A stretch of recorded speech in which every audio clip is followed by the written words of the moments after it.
Boundaries are not walls. They're bridges. They don't keep people out. They teach people how to meet you without breaking you. Every healthy relationship, whether it's romantic, family, or friendship, depends on boundaries. They are the invisible lines that define where you end and another person begins. Without them, love becomes confusion. Without them, kindness becomes exhaustion. Without them, you slowly disappear trying to please someone else. Most people fear setting boundaries because they think it'll push people away.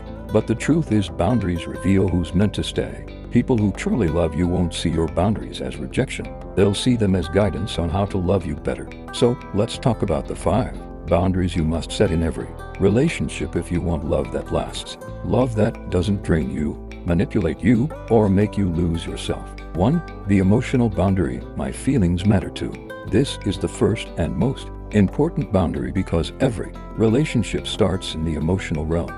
Emotional boundaries protect your heart from being overused, overexposed, or overlooked. In too many relationships, one person becomes the emotional caretaker, always soothing, always understanding, always compromising, while their own feelings are ignored. That's emotional imbalance, and it leads to quiet resentment. Setting an emotional boundary means saying, I will listen, but I won't absorb everything as my fault. I care about you, but I also care about how I feel. I'm allowed to step back when the conversation gets too heavy. You are not a dumping ground for someone else's chaos. You can empathize without internalizing. You can love someone deeply and still say, I need space to process this. Emotional boundaries also mean you don't let someone guilt trip you into constant emotional labor. If every argument ends with you apologizing just to restore peace, that's not love. That's control disguised as connection. Love is not about silencing your feelings to protect someone else's comfort. Real love welcomes both people's emotions equally.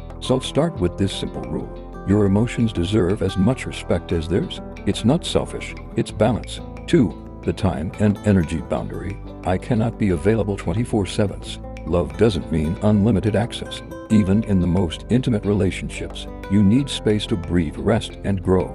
If you're constantly giving your time and energy without renewal, you'll eventually burn out, and then even love begins to feel like a burden. The time boundary says, my time is valuable. I will not sacrifice my peace for constant availability. I need moments of solitude, not because I love you less, but because I want to bring my best self when I return. And here's the truth. People who respect your time will never guilt you for needing it. They'll understand that space strengthens love, it doesn't weaken it. Boundaries around time are what keep relationships fresh.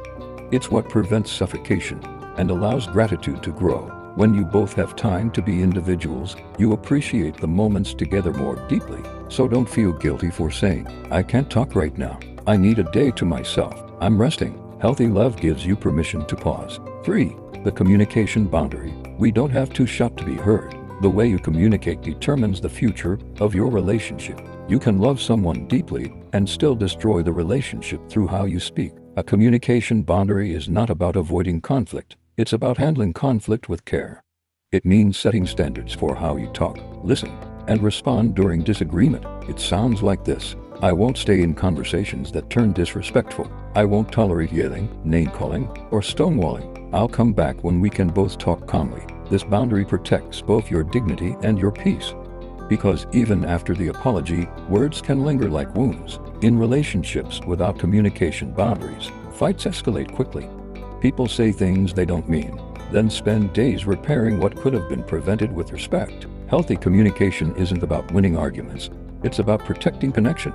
You don't need to dominate your partner to be heard. You just need honesty, tone, and timing. When you establish this boundary early, you teach the relationship that love and cruelty cannot coexist. Remember this, it's not just what you say, it's how you say it. A loving tone can heal a wound, a harsh one can reopen it. So speak truth with tenderness, correct with compassion. And if you're too angry to talk, take time before you respond, because the goal is not to prove who's right, it's to preserve what's real. 4.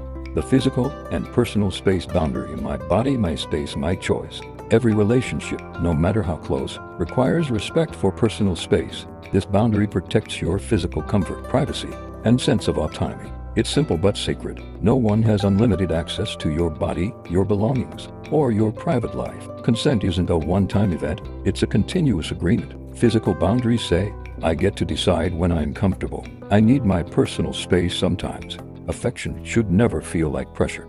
A lot of people cross this line without realizing it. They hug when you're not in the mood. They demand physical closeness as proof of love.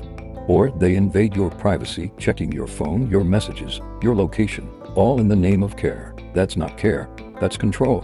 Love built on trust doesn't require surveillance. You don't prove loyalty by surrendering your privacy. Respecting space means you can exist fully as yourself, with your body, your thoughts, and your independence intact. And this isn't just about intimacy. Physical boundaries also include personal environment. Maybe you need a quiet morning to recharge.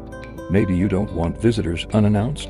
Maybe you need to sleep alone sometimes. That's valid. When someone truly loves you, they won't interpret your space as rejection. They'll see it as a form of self-care, and they'll honor it, because when people respect your space, it becomes easier to share it with peace. 5. The self-worth boundary. I will not settle for less than I deserve. This is the ultimate boundary, the one that defines all the others. It's the boundary that says, I love myself enough to walk away from what disrespects me. Without this, all other boundaries crumble.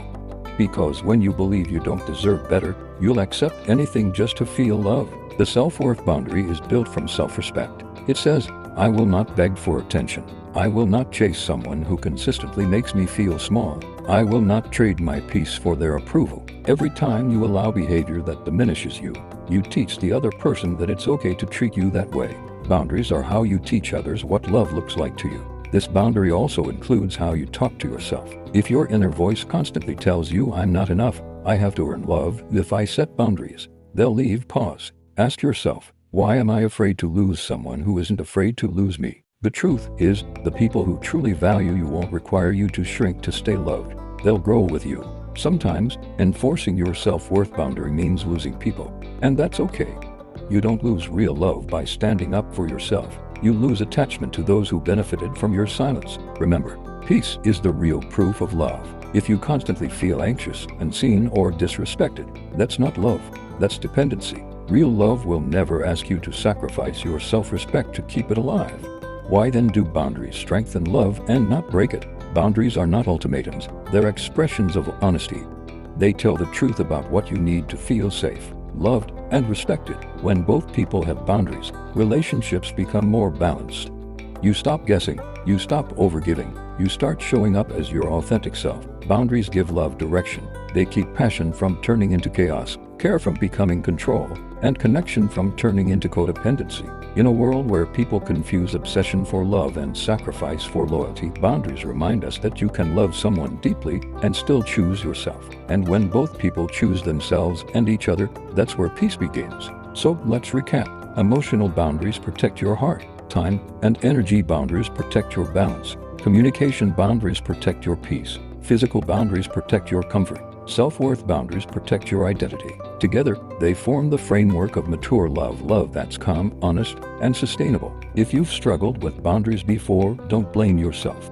Many of us were raised to believe that love means sacrifice, that saying no means being cold, that protecting our energy means being selfish.